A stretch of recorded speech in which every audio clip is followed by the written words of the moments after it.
ต่อจากนี้ไปขอเชิญท่านทั้งหลายรับฟังรายการสารธรรมยามแลง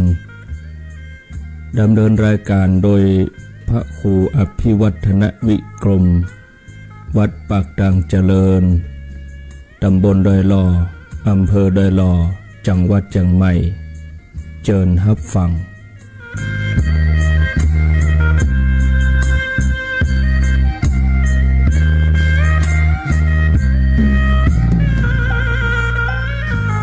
พระเจ้าประสงค์ทุกรูปปกห่มรักษาบ่ออกไม่ออกศรัทธาท่านสาธุชนคนดีผู้สนใจใฝ่ในธรรมทุกท่านได้เวลาฟังธรรมแล้วเนอะได้เวลาฟังธรรมแล้วญาติโยมท่านทั้งหลาย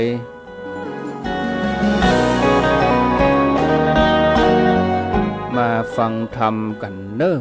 ญาติโยมธรรมะสวัสดีสวัสดีทุกท่านทุกคนยินดีต้อนรับทุกท่านเข้าสู่รายการสารธรรมยามแลงประจำวันศุกร์วันนี้วันศุกร์ที่6เดือนสิงหาคมพุทธศักราช2564วันนี้เป็นวันเดือน10เหนือแฮม13ค่ำพร่ำว่าเป็นวันศุกร์ขณะนี้เวลา 15:04 นาทีรายการประจำวันนี้ญาติโยมจะได้ฟังเทศธรรมจากพระคุณเจ้า2รูป2ตนเวลาบ่าย3ถึง4โมงแสดงธรรมเรื่องนางหมากปิ่นคำโดยพระกัมปนาทกิติวิสุทโธวัดบันต้ออำเภอเมืองเชียงใหม่แล้วก็เวลา4โมงถึง5โมงแลงแสดงธรรมเรื่องพระอภัยมณีชาดกโดยพระธีทเนศจิระวัฒนเมธีวัดหนองบัวอำเภอปงจังหวัดพะเยาตอนนี้รายการช่วงแรกพร้อมแล้วเชิญท่านผู้ฟังทั้งหลายได้ติดตามรับฟังการแสดงธรรมเรื่องนางหมากปิ่นคำโดยพระกัมปนาทกิติวิสุทโธหรือว่าตุเจ้าโอวัดบันต้อตั้งแต่เวลานี้เป็นต้นไปเชิญทุกท่านรับฟังได้ขอเจริญพร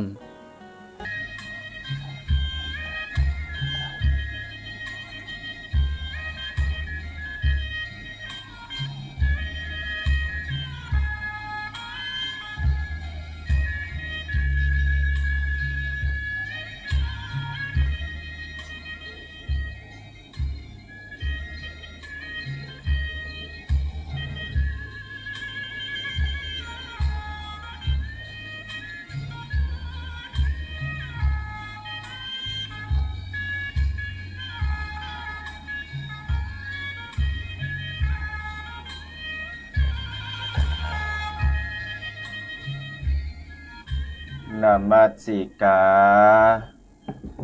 วันตรากราบน้อมตามดวงดอกส้มมาทุบุภาตัวข้าม่อนน้อยกราบใบตุนสาติรัตนา3ดวงแก้วเจ้าตนเป็นโลกาพุทธาเป็นเจ้าพระธรรมรัตนะไหว้เจ้าพระสงฆ์ครูบาสังฆะตนมีศีลเส้นคงดีพ่อแม่เคารพนบเก้าเกษีอาจารย์ครูดีสั่งสอนม่อนค่าปู่ย่าตายายลุงแอวน้าป้าฝูงญาติกาเคารพเอาดอกไม้หอมธูปเทียนวางนบใส่บนขันอันใบงามกราบรัตนะพระเจ้าแก้วทั้งสามเป็นสิ่งดีงามสถานที่นี้ขอยกมือ10 นิ้วขึ้นกายกังคิ้วไก่เก้าเกษา นอบน้อมอย่างสารูปปิมปาเจ้าหันมีองค์พระติรัตนตรัยแก้วเจ้าตั้งสามประการยกย่อในพระสัทธรรมคำสอนขององค์สมเด็จพระจินวรสัมมาสัมพุทธเจ้าอันเป็นบรมครูเก้าเงาแห่งโลกทั้งสามขอถวายความเคารพน้อมนบปูชาในเมตตาบารมีธรรมพระมหาเถรานุเถระ เจ้าคณะพระสังฆาธิการจุตนจิวรองค์ด้วยความเคารพยิ่งน้อมถวายความเคารพท่านอาจารย์พระครูอภิวัฒนวิกรมท่านอาจารย์บรรยงอภิวัฒโนผู้อำนวยการสถานีคลื่นสีขาวเพื่อชาวประชาพร้อมด้วยพระภิกษุสงฆ์สามเณรจุตนจิวรองค์ด้วยความเคารพเจริญปอนกับบรรดาคณะสัทธาญาติโยมสาธุชนท่านผู้ฟังคนดีทั้งหลายทุกคนทุกท่านเติงเวลาอย่าง3 โมงแรงถึง4 โมงแรงก็มาพบมาเจอกันในรายการสารธรรมยามแรงช่วงมรดกธรรมพื้นเมืองทุกวันศุกร์วันนี้อาตมาภาพพระกัมปนาถกิติวิสุทโธวัดบ้านต้อเมืองเชียงใหม่จากได้มาดำเนินรายการเต้ทำเฮือปอออกไม่ออกศรัทธาสาธุชนนาบุญทั้งหลายได้สดับรับฟังในช่วงเข้าพรรษาตลอดไตรมาส3 เดือนยินดีต้อนรับทุกคนทุกท่านที่เข้ามาบอกว่าจะเป็นทางสถานีวิทยุวัดฝ่ายหินมช.วัดพระบาทอุดมอำเภอฝางโมนเสียงธรรมอำเภอแม่แจ่มวัดห้วยตองซักอำเภอจอมตองวัดสีปันเงินอำเภอสันป่าตองแล้วก็บ้านทุ่งเรดิโออำเภอสันป่าตองวันนี้ก็นับว่าเป็นติดที่2ที่อาตมาภาพได้นำทำเรื่องนางหมากปินคำมาให้ญาติโยมได้สดับรับฟังหลังจากที่เฮาได้ฟังผูกแรกไปเป็นที่เรียบร้อยตอนนี้ก็มีเจ้ากุมาร2 คนนั่นก็คือเจ้าสุริยะกุมารพร้อมด้วยกับน้องแสนรักของอ้ายสถาญาติโยมก็จักได้กำเนิดขึ้นนั่นก็คือจันทกุมาร2 พี่น้องหักกันแปลงกันอย่างดีอายุได้16 ปีอีป้อก็จะเป็นพญาเจ้าเมืองด้านคนใดจะได้เป็นพญาเจ้าเมืองจะติดตามรับชมรับฟังกันในช่วงรายการมีเวลาก็จะเปิดสายหน้าไมค์ให้ญาติโยมสัก2-3 สายหลังจากอาทิตย์ที่แล้วบัดตันวันนี้ก็อนุโมทนาก็ดีใจว่าศรัทธาญาติโยมตังวัดบันต้อแล้วก็หลายๆที่ได้รับชมรับฟังกันละแวกตำบลป่าตันสันพีเสื้อจ้างเผือกรวมจนถึงใน Facebook แล้วก็หลายๆที่วันนี้การเทศน์การธรรมผูกท่วน2มีแม่ครูวัชรวรรณสุพินิจพร้อมด้วยครอบครัวเป็นเจ้าภาพการเทศน์การธรรมในค่ำในยามแรงนี้นะครับเอาละเพื่อบ่ให้กันเสียเป็นการเสียเวลาเชิญญาติโยมได้สดับรับฟังในเรื่องของนางหมากปินคำผูกท่วน2โดยพร้อมเพียงกัน ณโอกาสบัดนี้นะครับนะโมตัสสะภะคะวะโตอะระหะโตสัมมาสัมพุทธัสสะหันตังโฆพรหมัตโตรัญจาจินเตนตัวเศรษฐาพุทธมหาเตสา ตโวดุลาสะปุริสาตั้งหลายนิยายอันนี้จะกล่าวถึงอย่างสองกุมารหน่อน้อยอันใดเกิดข้าคอยมาอ้ายทวนเก้าเจอว่าสุริยกุมารส่วนน้องลาเจอว่าจันตากุมารมีวาสาขึ้นใหญ่อายุว่าได้16 ปีโสโสลิโยอันว่าสุริยกุมารหนุ่มเนาหนอพระเจ้าทารงยานฟังพระผู้บานโตโหนป่อไข่ตันต่อกำดีก็อัญจุรีน้อมไว้ว่าข้าแด่พระบาทไทยเนื้อหัวปันดังตัวลูกน้อยอายุเขา16 ปีจบทองดีเสียงควายครูน้อยใหญ่นันนาสะปะสิปะไหลสิ่งจบทองยิงจุประการบอกกล่าวหานอวดอูบ่อาจโพสปาบโสโมสัตโตอันว่าคงจุมโปนิสัยหากกว้างใหญ่นำนาโอปมาว่าไว้ดังกบใหญ่ตัวลายมาอยู่ยังบวกควายแต่ก่อนบ่ออกบ่อนไปไหนก็ใส่ใจอวดอ้างว่าบวกกว้างนานนามโอปมานี่แล้วดังคาลูกเต่าขนิ่งกองแม่นจบท้องเสียงขาดสิประสาทเมืองหาวโดบังเบาแต่สายบ่ใจไปโลนเพื่อกำนุนส่งตุ่มเฮยโยจุ่มเย็นใจเฮเวียงใจกว้างใหญ่จำเลินควายยิงใจลูกนี้หมายคำเจ้าไข่ไตเต้าไก่กันจากปลาเตต้องไปสู่ห้องแดนไก่ก็มาเฮียนมนใจโจสิ่งสาตายิ่งนั้น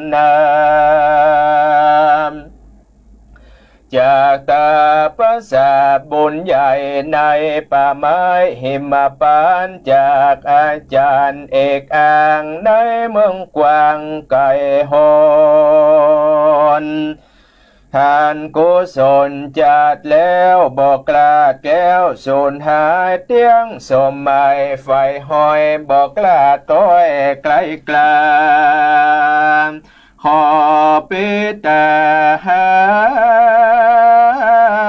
ตนป่อมีใจหม้อใจบานจันตะกุมารน้อยนาเป็นอุปราชห่อใจการย้ำใดตัวข้าเป็กไว้นานและขึ้นมาก้อยเป็นพญาเต้นเธอมันแก่นไปโลนเปื้อเต้นกุลพ่อแม่ตั้งเท่าแก่ตายา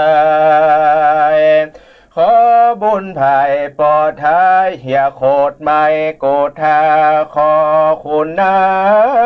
วังปล่อยเฮอลูกน้อยตำกำแดดเตอ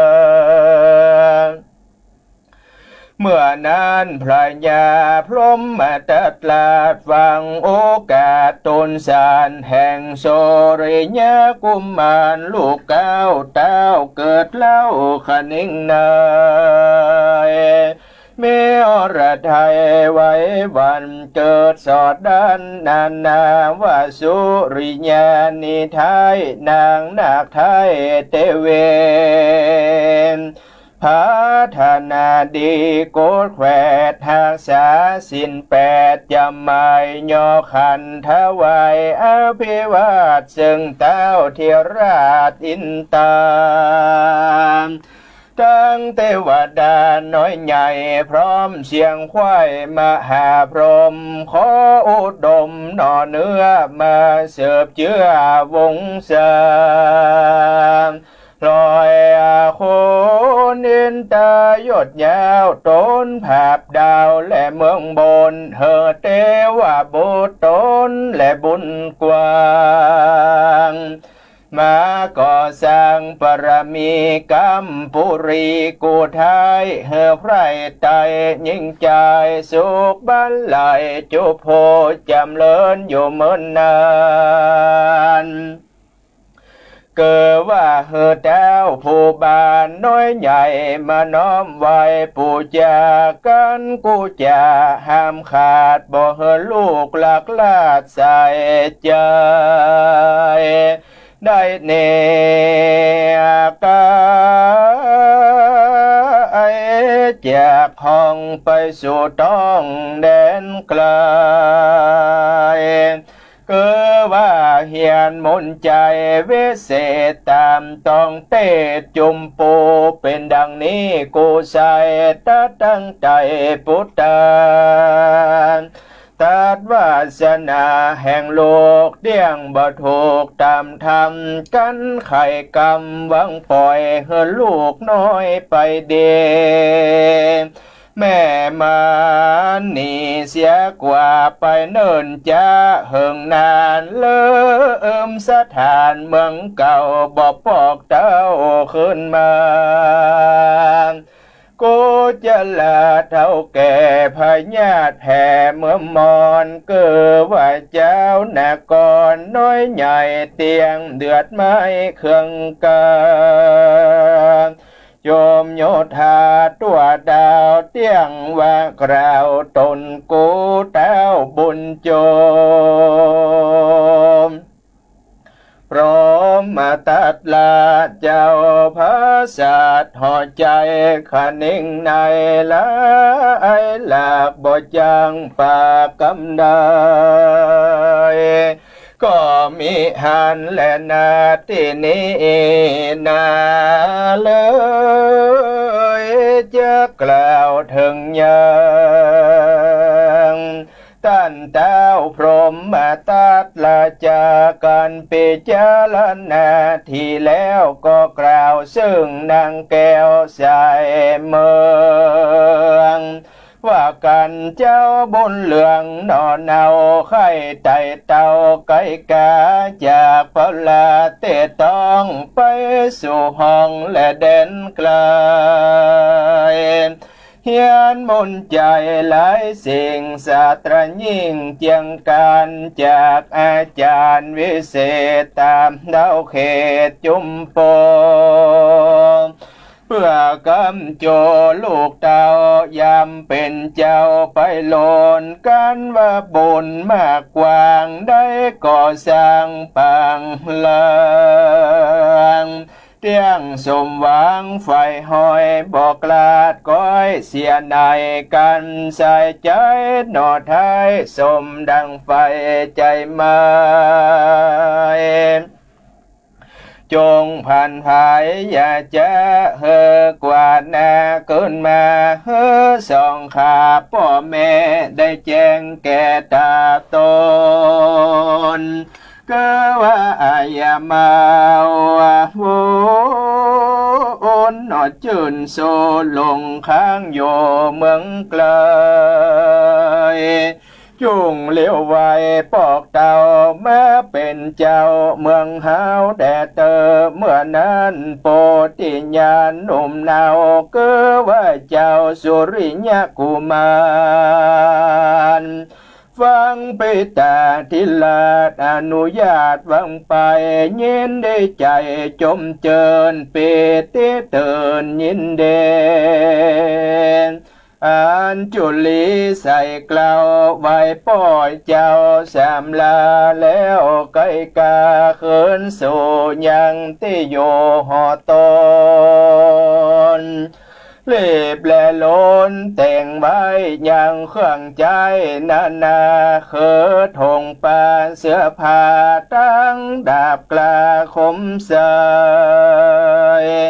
ตั้งสลีกันใจกุญใหญ่ดาพร้อมควายจุอันก็มิหันและนาน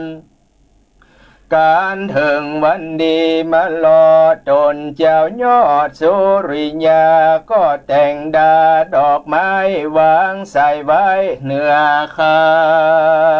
นนำไปปั่นบ่อจ้าหวังต่อหน้าปิตาตั้งมันดาแม่ทายนกขาบไว้อันจุเรย่อขานดีดอกซอยแล้วกล่าวถอยขอคำมาว่าขอส่องขาพ่อแม่งดโตดแก่ตนใจ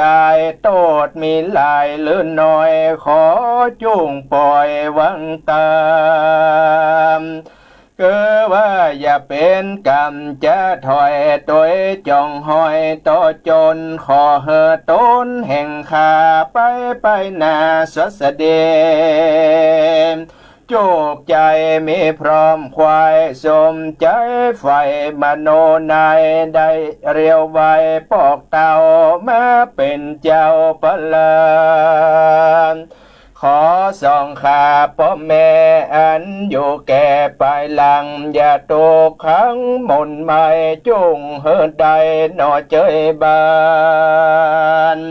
สุขสำราญอย่าขาดจมอาพราดหายนี้อุบาทมีใหญ่น้อยอย่าจองห้อยกาญาจุงติขาเตียงเต้าอย่าด่วนเข้ามรณะแดเตอเมื่อนั้นเจ้าเจืองจานพรหมตัดราชากับจัญญาหนุ่มเนาฟังลูกเจ้าไข่ปานก็มามีใจตาอันต่ำก้อยใจหวังคอยและอะไรไข่กำไปปั่นโจกตามหนโลกโบราณว่าเคราะห์ตัวหาน้อยใหญ่อย่ามาใกล้เบียนเควงสะโตนี้ห่างของสมไฟอ่างมโนนายได้เร็วไวปอกเต่ามาเป็นเจ้าสะเวยเมืองเมื่อนานสุริยายอดซอยได้ยินถอยกำจ๋าแห่งสองขาพ่อแม่น้ำตาแผ่ลำลายจึงตัดใจขาดอภิวาทสามหนแล้วย้ายตนคุดออกมาป้ายนอกหอใจเรียบเร็วไวบ่อยจ้าเสียปายดาบกากับตัวกับดังขวาเครื่องใจอันแต่งไว้หลายวัน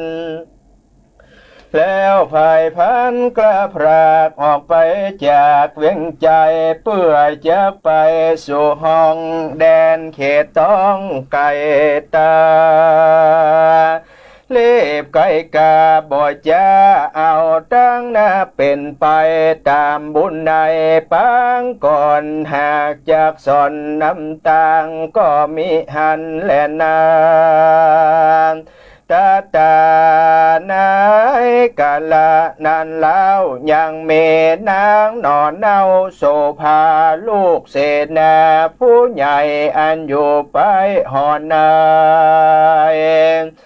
งามวันไหวผาเสดลักขณะลูดเหลือคนดังนางบนฝากฟ้าชื่อนางนรามัทเน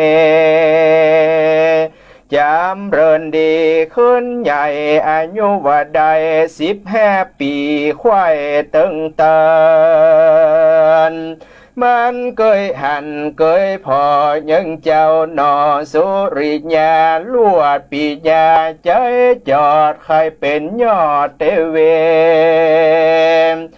ส่วนว่าหนอมุนีบุญใหญ่คือเจ้าหนอท้ายสุริยามีบุญหนามากกว้างไผ่บ่ไฟอ้างและยิ่งได้เกยจะไข่คราวโอเฮอคนโหตามเมว่าโจมนาเลโลกไตตันเล่าไว้เป็นมาว่ามายาหลายเลือแหล่นับบ่แปสังขยาเมนานาต่าง500อย่างหลายปานใจแพ้ผ่านไว้วันบ่ตั้งมันและมัวเมาพ่องใจเบาเจินโซนี้ด้วยจูใจลามพ่องตัวงามล่างแค้วบอกลาดแก้วกาลีพ่องงามดีบ่น้อยมาแกล้วถอยและนินตายังวงศาเจ้าโมยามนั่งโยสมการพ่องผิวพันงามพ่องวันน่ะส่องเรื่องรายเหมือนดังในฝากฟ้าลงแหล่งลาลงมามีตันหากะหยาบตัวเม็นสาบเม็นขาวจมหมู่สาวโลกไตตั้งน้อยใหญ่หลวงหลายขาบ่ไม่ไฟอ่างจักเอาแนบข้างและปิ้งเปล่าถึงแม้ว่าจะงามแล้ว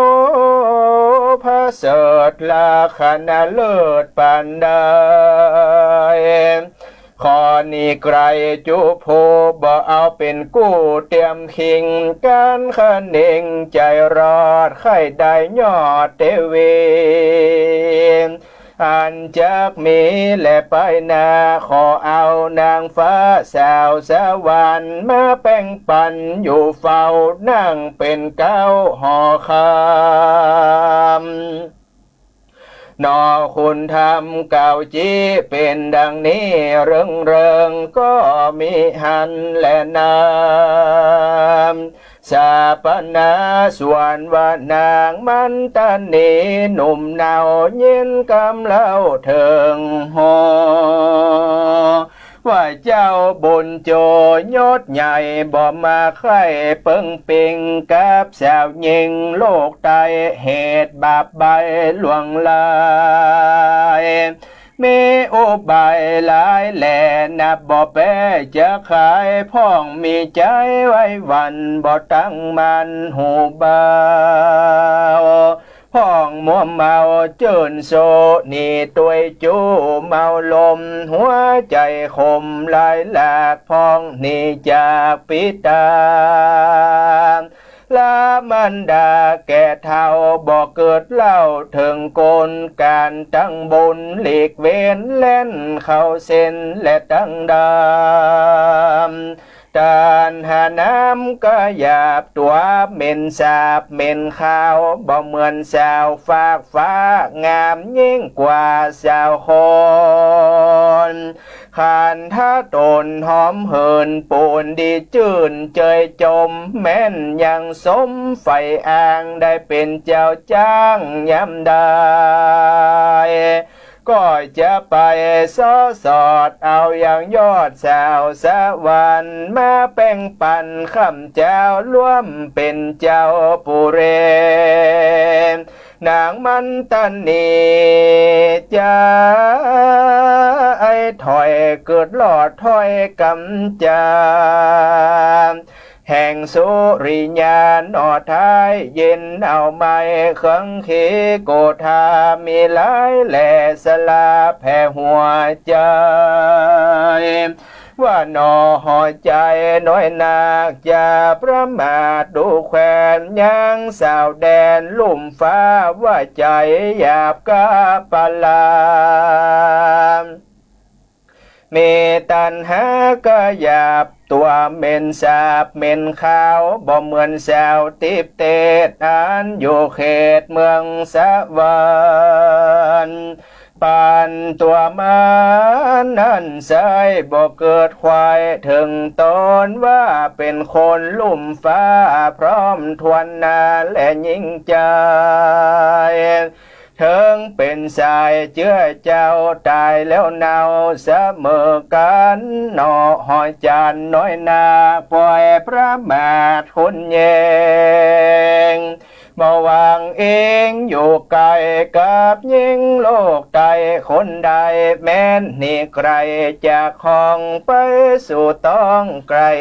ตามเถิงยามมาจูจอดกาละลอดจำไม่จุมคนใจหลายแหลกบ่พ้นจากนาเรมโอบายเมบ่น้อยกูจะก้อยขนึงในเอาหนอหอใจ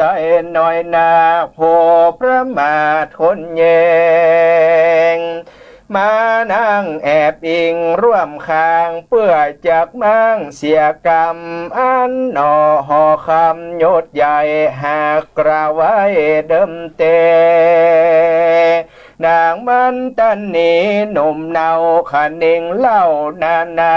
กันหนอพุทธายศยาวไปสู่ดาวและเด่นไกลมันมีใจไม่เดือดบ่หูเหือดเครื่องกาเต้าเปเจรณากึดส่องหายังจ้องอุบายบ่พันภายกะพรากออกไปจากเขหาจุมญาติกาคนใจบ่เหือใดเล็งหาน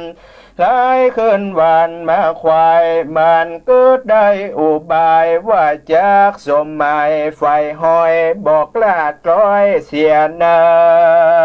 ยก็จะขายบอกเราอย่างเงื่อนเก้าขี่ยาเฮือสองขาพ่อแม่หูแจ้งแก่ตามเมนเศษนาบอดีผู้เท่าฟังลูกเต่าไข่การเจงจาวานคราวทอ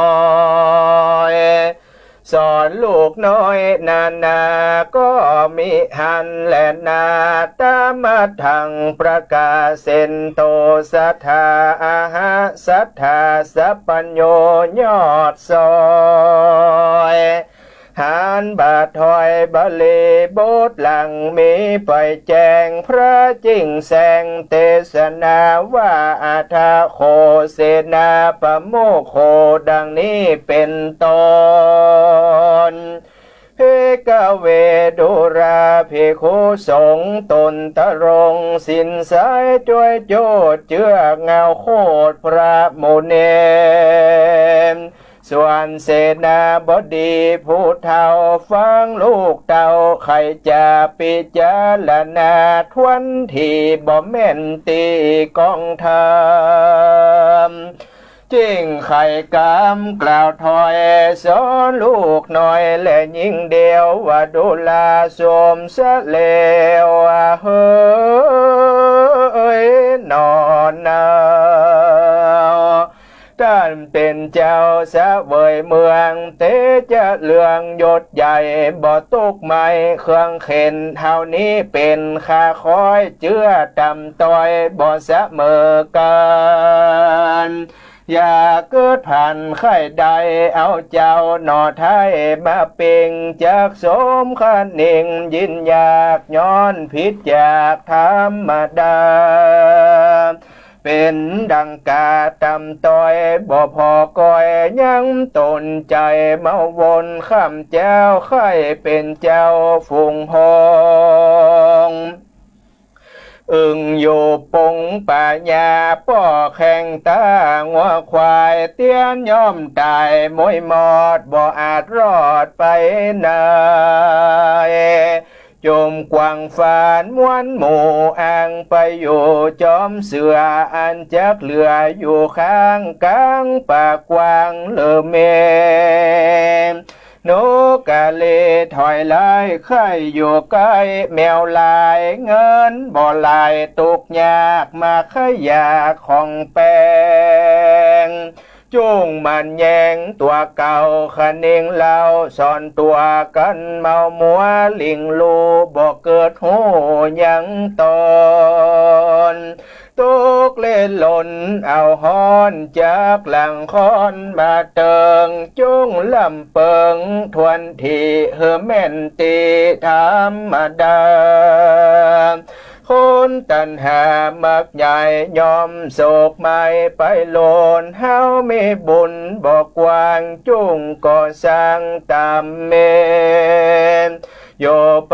ทวีดานดาวต่อไม้สาวสีดาวเงาต่อยาวสุดยอดบ่อาจรอดดาวเส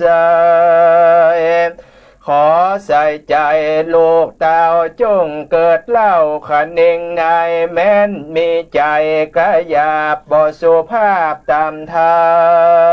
มโตดหน้าน้ำลอยแหล่เตียนย่อมแผ่ลำมาถึงเหล่าลามวนหมู่บ่เว้นผู้คนใดเสนาในผู้เฒ่าสอนลูกเต้าหลายประการก็มิหันและนานที่นานนางมันตันนีหนุ่มนาวฟังกำเล่าสอนจะแห่งปิตาผู้ป้อก็ดันต่อกำไปว่าข้าผิดใจนักแก่จากจันแก่ตามรายมันเป็นใจใจถอยไข้กล่าวถอยและดูแควนยังแม่ยิงแดนโลกตายพร้อมเสียงควายนันเลว่ามีใจบอดีมักบาปตัวเม็นสาบเม็นข้าวเกิดบ่อยาวสอดดันเอาตัวสันตันตามีมายาไม่จูบ่ดังอยู่ตามธรรมได้ยินกำมันกล่าวข้าโคตรแห้วเหลือใจขันเองในบ่เหือดฮ้อนไม่เดือดนำนาปิจารณาจุกแงจะผ่าแปะตามลายมีอุบายบ่น้อยข้าจะก้อยลองจามเตียงสมตามเกิดไว้บ่หอนไว้เสียดายเถิงจักตายตั้นขาคือความน่าเป็นเพงข้าบ่นี้ละห่างจากตัวมังเบียนขีเหินอปุรีน้อยนาได้ไม่มาดเครื่องกามขอปิดาปิ่นกล่าวกับแม่เจ้าใส่ใจอย่าจะใครกล่าวถอยว่าลูกน้อยเหงาเลยลูกได้ใหม่เกิดแล้วบอกลาแก้วถอยหนจะพระจนต่อตาตามดังคาขนิ่งเนยบ่พังไฟเสกโพบ่ทาโอลายตีฮอนเรือดีลายเลือดีน้อยใหญ่ข้าหูควายจุบระกันเสนาหานผู้เฒ่าฟังลูกเต่าใครจากก็โกธาลายแหล่สลาแผ่ไปนายเจ้าโอใจไว้ใด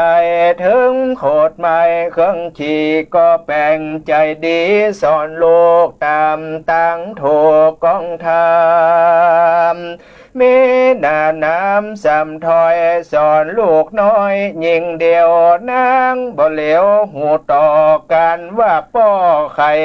จานางปลาหยาบจาก็ตอบตาสะปันเหตุใจมันนั้นใสมานะใหญ่กาเลเสนาบดีผู้ใหญ่เย็นโคตรไม่เหลือลายดาพระพายหลายหลากแล้วตัดจากวงใหญ่ว่าดูราอีจังไรบาปสาวมึงเป็นลูกเต่ากาลีกูสอนดีทวนทีมึงบอกลีหูฟัง เกิดปอกวังตั้งแบบบ่สุภาพดำธรรมบ่ฟังกรรมพ่อแม่อันเลี้ยงแต่เดิมอ่อนพ่อแม่สอนบ่โซอวดตัวหูจะเถียงคนเจ้าเวียงหูข่าวเตียงตานกล่าวเตียนควรกำลืนนั้นเล่าสาวจะควายดาวเวียงใจแต่นี้ไปนาเมืองต่ำจ้าตกจนทุกข์จะรนยากไล่เลือมีโทษใหญ่ถึงตายมึงอย่าไม่กล่าวแจ้งว่าเป็นลูกแห่งตนโกเลอบุญโจมากกว้างได้ก่อสร้างเตรียมมาได้เป็นเจ้าญาแห่งเต้าต้นแผบดาวห่อคำอย่าใครกำกล่าวโอแก่เผ่าโพยิ่งใจว่าเป็นสายลูกเต้าแห่งเสนาเท่าเวียงใจมึงจะไปจากอยู่ตามใจโซพระสงฆ์แม้นใจจงใครพรากออกไปจากเขหารีบไกลกาไปสู่ยังที่อยู่แดนใดจงตามใจไฟหอยกูนี่ปล่อยหวังเปินแม้นใจพันหวังของยังอยู่ห้องนานไปจงตามใจมักไฟกูบนไล่จำเนนโบราณมีว่าไว้ตั้งแต่ไทยเดิมมาว่ามีพุทธสองหมู่หนึ่งอยู่ที่คาเจ้าปลาบาปใบมาหน้าใหญ่เหลือตัวใจเมามัวตั้งบาปบ่สุภาพดำธรรมบ่ฟังกรรมพ่อกรรมแม่กรรมเท่าแก่จะสอนหมู่หนึ่งเมื่อมอนก้อยกาชีวิตขาดมรณะสองพุทธานี่แล้วนักพระเจ้าไข่ปานว่าลูกดับขันความนาพาเสดกว่ายังคนก็มีหันแลนาเนเทตังขีญาสังวันนาวิเศษจะห้องเหตุยังนางมากปินคำผูกทวนสองเนติตังก็บังกอมาสมเลสเดชหันธรรมยังสาตุกลังกโรมาเสสาตุสาตุสาตุพระธรรมเทศนาในรายการสารธรรมยามแรงในช่วงมรดกธรรมพื้นเมืองทุกวันศุกร์ก็ปริปุณดังจบลงไปเป็นที่เรียบร้อยในผูกทวนสองในเรื่องของนางหมากปินคำม่วนก็ดีบ่ม่วนก็ดีก็ต้องขออภัยกับศรัทธาญาติโยมทุกคนทุกท่านที่เป็นกำลังอกกำลังใจเป็นกู้เป็นกิมบางคนบางท่าน4 โมงแรงก็ไปกาดพ่องก็ตำน้ำพริกอยู่ก็ฟังธรรมไปตัวก็มีหลายๆท่านตั้งจิตตั้งใจฟังธรรมเมืองกับพระสงฆ์องค์สังฆเจ้าตั้งแต่วันจันทร์ถึงวันศุกร์ฟังธรรมเมืองตามโลกตามสมัยเนื่องจากโรคระบาดก็ยังระบาดติ๊กญาติโยมทั้งหลายก็ป้ากันบ่ได้เข้าวัดเข้าวาบ่ได้ฟังน้ำฟังธรรมบางวัดก็เทศบางวัดก็บ่เทศอย่างวัดบันต้อวัดพระเจ้าอาตมาภาพนั้นวัดบันต้อปกติจะเทศเมื่อตอนปีนี้ก็ย้าย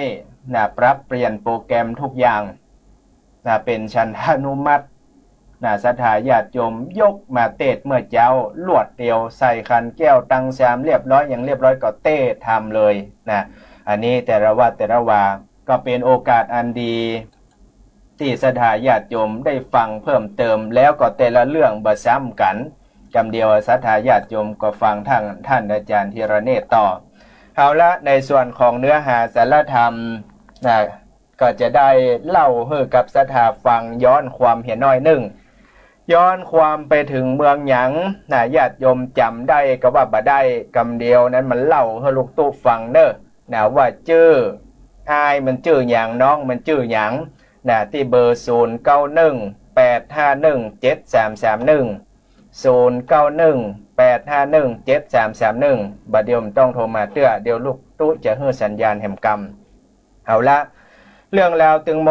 ดตึงมวลนะที่เล่าให้กับญาติโยมได้ฟังในสุขแล้วนะก็คือเรื่องราวมันเกิดขึ้นที่เมืองปรณสีนะมีพ่อพญาเจ้าเมืองคนหนึ่งชื่อพระยาพรหมทัตมีพระมเหสีชื่อว่าอีนางจันตะเทวีสองคนนี้ปกครองบ้านเมืองญาติโยมโห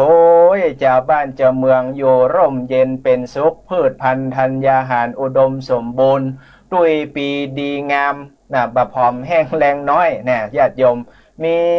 กินตลอดสตังก็มีบุญก็ได้ไส้ก็เต็มแฮมพอเต็มทุงเต็มใต้โอ้อิ่มหนำสำราญเปิ้นถึงบอกว่าวิบากกรรมคนเฮามันมีอยู่นั่นก็คือว่าเจ้าพรหมทัตอีนางจันตะเทวีปกครองบ้านเมืองมาเป็น10 20 30 40 ปีแบบมีลูกศรัทธาญาติโยมเจ้าบ้านเจ้าเมืองมาประท้วงกันโอ้ยอยากได้อยากพอก็เลยปากันศรัทธาญาติโยมก็เลยปากันไปขอลูกกับพญาอินทร์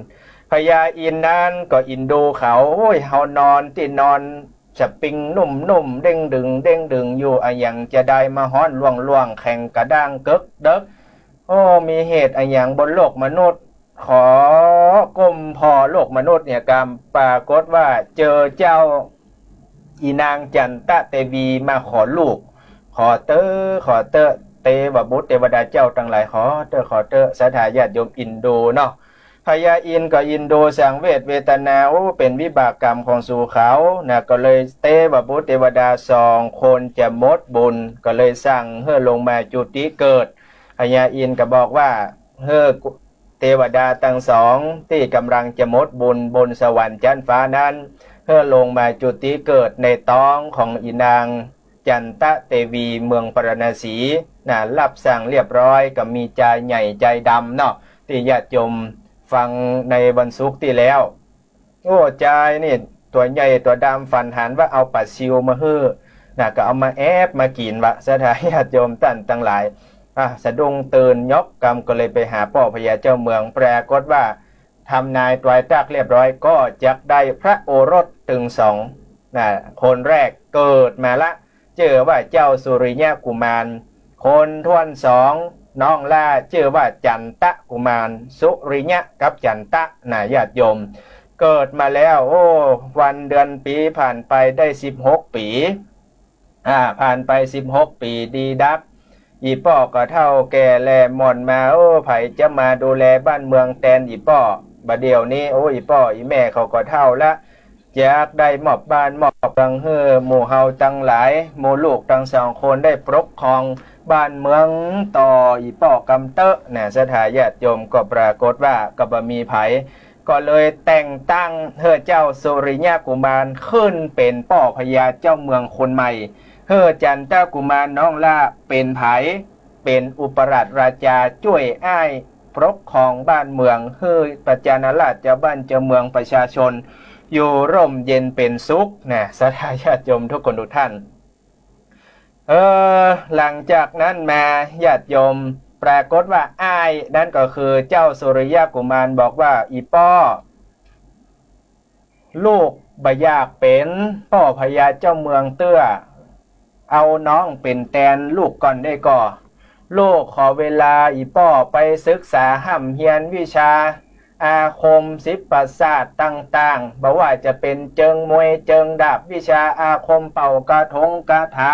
หลายๆอย่างเสกไม้เป็นเม็ดเสกใบบักขามเป็นพึ่งเป็นต่อเป็นแตนขอให้ลูกไปเฮียนก่อนได้ก่อป้อ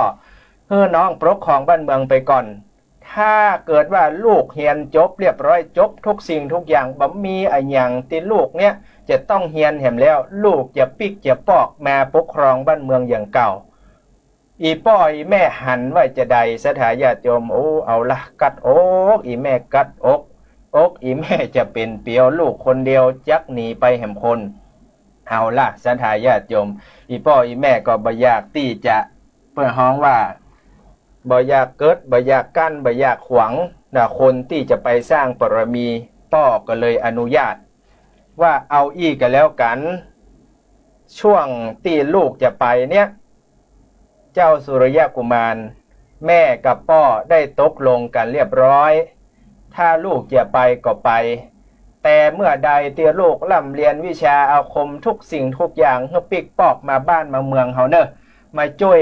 พ่อเจ้าบ้านเจ้าเมืองเฮืออยู่ร่มเย็นเป็นสุขบ่เฮือตุกบ่เฮือโจรบ่เฮือลำบากมีอะหยังช่วยมีอะหยังช่วยบ่ได้ก็ช่วยนะสถาญาติโยมขอคำปรึกษาก็กราบสถาญาติโยมกราบแทบเท้าอีป้อยแม่เรียบร้อยพระราชาพระราชมันดาเรียบร้อยอนุญาตเจ้าสุริยกุมารด้วยความฮักน้องก็ไปอู้ไปกอดน้องว่าน้องช่วงอ้ายไปอยู่เนี่ยขอน้องเนี่ยช่วยดูแลบ้านเมืองกับป้ออ้ายจะฟังไปเฮียนจะตั้งใจเฮียนเพื่อที่จะมาปกครองบ้านเมืองเฮาให้ได้ก็เอาขันดอกขันดวงว่าวันพวกตีนฟ้ายกอ้ายจะปกขวายันอ้ายจะเอาตังหลังเป็นย่อมหญ้าอ้ายจะเอาตังหน้าเป็นไปละอ้ายบ่สนอย่างซักอย่างละสถาญาติโยมตกลงกันเรียบร้อยก็เอาขันดอกขันดวงมากราบลาพ่อลาแม่อีพ่อแม่ก็ปันโจกอวยใจเฮ้อลูกไปดีมาดีเนอะเพศภัยอันตรายทุกสิ่งทุกอย่างทุกประการบอกว่าจะเป็นผีเป็นเพศบอกว่าจะเป็นสัตว์เป็นอะไรยังขออย่าได้มาเพี้ยวพานยังตนยังตัวลูกลูกได้อยู่ดีมีแหงให้ลูกอยู่ดีมีสุขได้ปิกได้ปอกมาปกครองบ้านเมืองเฮาอย่างเก่าสถาญาติโยมก็ในระหว่างที่ลาพ่อลาแม่ไปมันมีอีนางคนหนึ่งชื่อว่ามัทนาสถาญาติโยมมัทนาคนเนี้ยมัทนีขออภัยนางมัทนีคนนี้ญาติโยมปรากฏว่าอย่างปรากฏว่าฮักเมาฮักเมาเจ้าสุริยกุมารจะได้ก็เอาเจ้าสุริยกุมารมาเป็นสามีเฮือได้สถาญาติโยมโอ้ยจะได้กระตึงจะเอาจะได้กระตึงจะเอาบอกอีป้อไปว่าไปพกพอก็ดีเสียกรรมนี้เจ้าสุริยกุมารหูตันเจ้าสุริยกุมารก็บอกว่าโหข้านี้เกิดมาตึงจาดบ่พาธนาที่จะเอาแม่ยิงที่อยู่เป็นเจ้าบ้านเจ้าเมืองมันเหม็นมันสาบบาขยากปีตึงเล่นจูมีตึงโอ้สมสู้กันตึงบ่เอาจะได้กับตึงบ่เอาแม่ยิงบนโลกมนุษย์เฮาตั้งปณิธานไว้เฮาจะเอาแม่ยิงมานั่งเต้นคำเหลืองขึ้นเป็นป่อพญาเจ้าเมืองเฮาจะเอานางฟ้านางสวรรค์เต้าอันเนี่ยอีนางมัทนีโคตรไปโคตรบอดเรื่องราวจะเป็นจะได้ต่อก็เชิญญาติโยมรับชมรับฟังในผูกท่วนต่อไปนั่นก็คือผูกท่วน3ในวันศุกร์หน้าโยมเนาะเดี๋ยวพอว่าวันที่ยังวันที่13วันที่13มาปุ๊บมาเจอกันแห่งรอบหนึ่งทางนั้นวันนี้ก็อนุโมทนาบุญกับญาติโยมที่ได้ปากันฟังดังนั้น3 นาทีสถาญาติโยมจะโทรมาอู้มาจ๋าก็น้อมเรียนเชิญได้ที่เบอร์0918517331 โทรมาอู้มาจ๋าม่วนก็ว่าบ่ม่วนเป็นจะได้ฟังจากที่ไหนตั้งใดชัดเจนก็ว่าบ่ชัดเจนญาติโยมก็มาอู้มาจากันได้แต่ในส่วนญาติโยมจะร่วมทำบุญเป็นเจ้าภาพกันเทศน์กันทำก็ได้เนอะในผูกท่วน3ท่วน4ท่วน5ท่วน6จนถึงผูกท่วนที่15สายแรกเจริญปอนครับได้สาครับสมบัติกูโอ้ฟังจากที่ไหนดังใดป่อผมพ่อร้อยบุญป่านมโลครโทรจากเมืองฝางบ้านเสาหินครับโอ้เมืองฝางเป็นจะได้ฟังวันนี้ฟังน้องใหม่ดีชัดเจนดีพ่อครูครับครับสาธุเนอะสุริยะครูมารนี่จะไปทางไหนผมก็รอกำลังออกบ้านออกเมืองรอพอเด้อรอฟังรอติดตามนะป่อเนอะครับผมสาธุสาธุค เป็นกำลังใจท่านพระครูเนอะ สาธุ กลับไปฟังครับผม สาธุสาธุอ้าวเข้ามาตะกี้สายซ้อนกันญาติโยม0918517331ฟังจากเมืองฝางอันนี้ขึ้น100.25เนาะวัดพระบาทอุดมอำเภอฝางญาติโยมปากันฟังจากปุ้นชัดเจนดีเอาสายต่อไปเจริญปอน สาธุเจ้าไว้สาเจ้า โอ้โยมแม่ฟังจากที่ไหน ถ้าตัวให้จำมาได้นี่ไม่ยอดนะนี่นะ โอ้แม่ยอด ไม่ยอดไม่คือที่มาอยู่ในป่าเหรียญที่มันอยู่เจ้าแม่ครูเหรียญทองนะ อ๋อครับแม่ยอด อืม จำได้แล้ว เจ้า แม่ จำได้แล้วจ้า ชัดเจนกว่าครับแม่ เจ้าชัดเจนดี แม่ฟังขึ้นหยัง เลยนะ แม่ฟังขึ้นหยัง ขึ้นอัน401อ่ะ อืมครับ เป็นได้ห้องเข้าใจ แม่ครูบอกเลยอะแม่ต้องฟังโอ้เก่งเลยแต่เสียงดวงเลยตัวจริงเลยเด้อ สาธุเป็นกำลังใจให้กันเด้อ เจ้าไม่ยอดเอาไว้กำลังใจนะเจ้า สาธุบุญรักษา เจ้าสาธุสาธุ เจริญปอนโยมแม่ยอดฟังจากแม่คือดอยสะเก็ดปากันก็อนุโมทนากับญาติโยมทุกท่านฟังแล้วก็วันศุกร์หน้าเฮาก้อยมาพบมาเจอกันแหมรอบหนึ่งแหมสายสุดท้ายเนอะเจริญปอน เจ้าจ้างเผือกเลยเจ้า แจ้งเผือกชัดเจนดีกว่าครับแม่ ชัดเจนดีเจ้า โอ้สาธุเป็นใดพ่องม่วนก็ ดีใช่ม่วนค่ะ สาธุเป็นกำลังใจให้กันเนาะ จ้าตามกัน สาธุอนุโมทนานี่ก็หมดเวลาก็ขอศรัทธาญาติโยมทุกท่านที่เป็นกำลังอกกำลังใจขอให้อยู่ดีมีแหงมีโจกมีใจโจกใหญ่ใจหลวงเกิดเงินก็ขอให้เงินไหลกอง แม้นว่าเกิดทองก็ขอให้ทองไหลเข้าบ้างมูลตุ่นเต้าด้วยเงินด้วยคำมีลูกไม่ยิงก็ขอให้เป็นคุณนายมีลูกปล่อยใจเป็นนายพลนายพันทหารตำรวจสอนอยู่ถ้อยฟังกรรมอยู่ดีมีสุขอยู่ดีมีสุขอยู่ดีมีสุข